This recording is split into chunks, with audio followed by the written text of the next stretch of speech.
provides several ways to help you get up and running quickly, whether you want to start with a fresh database and enter all new data, or if you're coming from a previous version and would like to bring all your data with you.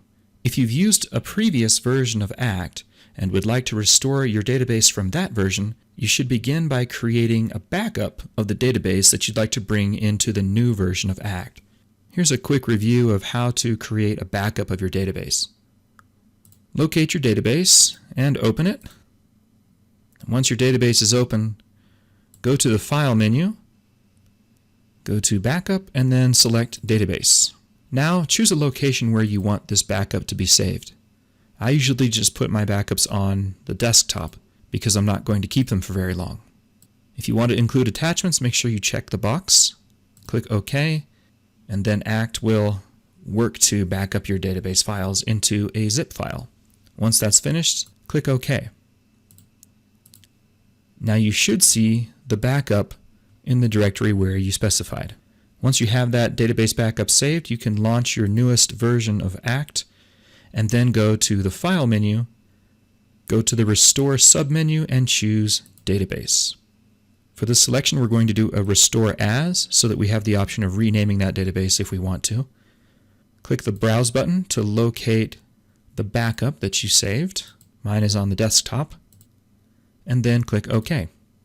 Now give this database a name. You cannot use spaces or punctuation, and the name must begin with a letter. If you want to change the default location, you can do that. Make sure you use the username and password from the previous database and click OK. And now ACT will work to restore this database. Now when you click the Open Database button, you should see this new database appears in your list. But what if you want to create a new database from scratch? Well, this is also pretty easy to do. You can begin by either going to the File menu and choosing New Database, or just click the New Database button at the top of this screen. Give this database a name, and again, don't use spaces or punctuation, and every database name must begin with a letter. Again, you can change your location if you want to. I'm just going to leave mine as the default. And now you can decide which currency you want this database to be affiliated with. This cannot be changed later, so make sure that you're choosing the correct currency here. Now you'll need to create a username and password for your admin user of this database. Once you've done that, click OK, and ACT will create this database now.